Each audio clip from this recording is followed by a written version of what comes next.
కాకినాడ జిల్లా నారా లోకేష్ యువజన ఫౌండేషన్ ద్వారా రాష్ట్రమంతటా అదేవిధంగా ఉన్న ఎన్టీఆర్ జనార్దన్ క్యారేజ్ ద్వారా 788 రోజులుగా నిర్విరామంగా భోజన వసతి కల్పిస్తున్నందుకు చాలా సంతోషంగా ఉందని పీఆర్టీయూ సంస్థ వాకాడ వెంకటరమణ రామకృష్ణ అన్నారు. రాష్ట్ర పీఆర్టీయూ జిల్లా అధ్యాపకుల ఆధ్వర్యంలో యంగ్ మైండ్స్ కాకినాడ కార్యాలయంలో పీఆర్టీయూ సంస్థ వాకాడ వెంకటరమణ కృష్ణకుమార్ ఏడుకొండల చేతుల మీదుగా ఈ కార్యక్రమం నిర్వహించారు. ఈ సందర్భంగా నారా లోకేష్ యువజన ఫౌండేషన్ రాష్ట్ర అధ్యక్షులు మండపాక సుబ్బును ఘనంగా సన్మానించారు. అదేవిధంగా 2014 నుంచి నారా లోకేష్ యువజన ఫౌండేషన్ ద్వారా అన్నదానాలు, వస్త్రదానాలు, బాలిక విద్యాదానాలు, కుట్టు మిషన్లు, ట్రైసైకిల్, వికలాంగుల పెన్షన్ అనేక సేవా కార్యక్రమాలు నిర్వహిస్తున్నామని తెలిపారు.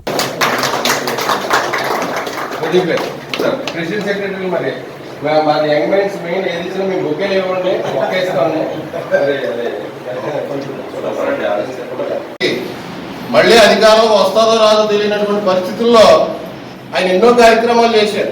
నేను చూడడం జరిగింది చిన్నగారి ద్వారా. ఇక్కడ ఎంతోమంది చిన్నారులని ఆ చిన్నారులకి భోజన సదుపాయాలు కల్పించడం, ఎన్నో వసతులు కల్పించడం, అలాగే కుట్టు మిషన్లు, స్త్రీలకి కుట్టు మిషన్లు ఇప్పించడం, ఇటువంటి ఎన్నో కార్యక్రమాలు గత 5 సంవత్సరాల నుంచి ఆయన మరి తెలుగుదేశం ప్రభుత్వానికి అనుసంధానంగా అన్నదానం, విద్యాదానం, అన్నదానం. మరి అన్నదానానికి మించినటువంటి దానం లేదని మనందరికీ తెలుసు. మరి అన్నదానాన్ని ఆయన 782 రోజులుగా నిర్విరామంగా చేస్తారంటే నిజంగా ఆయన కృషికి, ఆయన పట్టుదలకి, ఆయన సేవా తత్పరతకి కూడా నేను ఈ సందర్భంగా ఆయనకి ధన్యవాదాలు తెలియజేసుకుంటూ, మరి ఇటువంటి వ్యక్తులు సమాజానికి అవసరం. అందుకని ఇవాళ చిన్నగారు యంగ్ మైండ్స్ సంస్థను స్థాపించిన వెంటనే సుబ్బు గారు ఖచ్చితంగా మరి మనం బ్లెస్ చేయాలి, ఆయన బ్లెస్సింగ్స్ మనకు ఉండాలి, ఆయన రావాలి అని చెప్పేసి ఆయన సహాయ సహకారాలు మనకు కావాలి. ప్రభుత్వం తరఫు నుంచి ఏమైనా బదిలీలు కావాల్సిన, ఏదైనా మన కార్యక్రమాలకు ఏదైనా అవసరం ఏర్పడినప్పుడు ఆయన ఖచ్చితంగా సహాయం చేస్తారని మనకు మాట ఇవ్వడం జరిగింది. నారా లోకేష్ గారికి అత్యంత ఆప్తులు. ఈయన చెవిలో చెప్తే లోకేష్ గారు చెవిలో చెప్పినట్టే మనం. కాబట్టి ఆయన విద్యాశాఖ మంత్రి మన విద్యాశాఖ మంత్రి అటువంటి వ్యక్తి ఆయన సాదాసీదాగా ఉన్నా సరే ఆయన యొక్క సామాన్య జీవితానికి ఉదాహరణ. ఆయన నిజంగా చాలా మరి ఆయన చేసినటువంటి కార్యక్రమాలు గొప్పగా ఉన్నాయి. చాలా గొప్ప గొప్ప కార్యక్రమాలు ఆయన చేయడం జరిగింది. మరి గొప్ప వ్యక్తి యొక్క సందేశం మనకు కావాలని, ఆయన సహాయ సహకారం మనకు కావాలని ఆహ్వానించడం జరిగింది.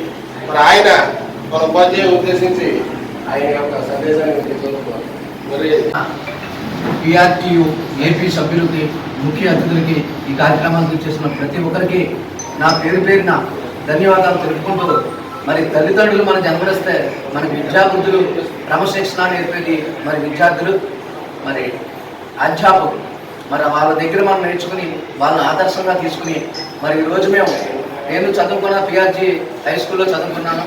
మరి నా చిన్నప్పటి నుంచి కూడా మరి ఆనాడు గురజాడ సొంత లాభం కొంత మానుకుని పనులకి తోడ్పడాలనే సూచనతో మరి నేను ఆ రోజు 2014లో ఒక 30 మందికి ఒక ఆటో ద్వారా క్యారేజీ అని మొదలుపెట్టి ఒక వికలాంగులకి అలాగే భోజనాలు కూడా ఏర్పాటు చేశాను.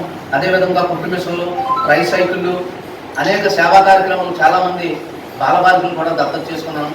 మరి నేను రాష్ట్రంలో ఆనాడు డొక్కా సీతమ్మ గారు పెట్టిన అన్నం మరి నాకు ఎంతో ఆదర్శంగా అయ్యి మరి ఈనాడు పవన్ కళ్యాణ్ గారు కూడా మధ్యాహ్నం భోజన పథకాన్ని డొక్కా సీతమ్మ గారి పేరు మీద మరి పెట్టారు. మరి ఆ మెమోలో మన డొక్కా సీతమ్మ గారి బొమ్మ కూడా ఉంటుందని మేము ఆయనకు సూచనలు ఇచ్చాం.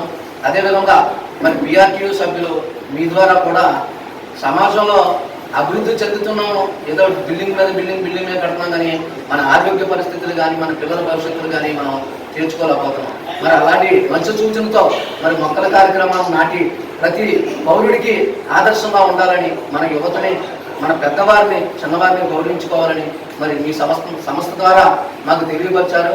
మీరు మాకు సూచనలు అంటే మా ద్వారా మీ డిఏలు కానీ, మీ అధ్యాపకులు కావలసిన ప్రతి విషయంలోని మా లోకేష్ గారి ద్వారా, టీడీ జనార్దనం ద్వారా మీకు ఎప్పుడూ అండగా ఉంటాము. నాకు ఈ అవకాశం ఇచ్చిన ప్రతి ఒక్కరికి పేరున నా హృదయపూర్వక పాదాభివందనం తెలుపుకుంటూ రాష్ట్ర అధ్యక్షులు మండపాక్ష జై హింద్.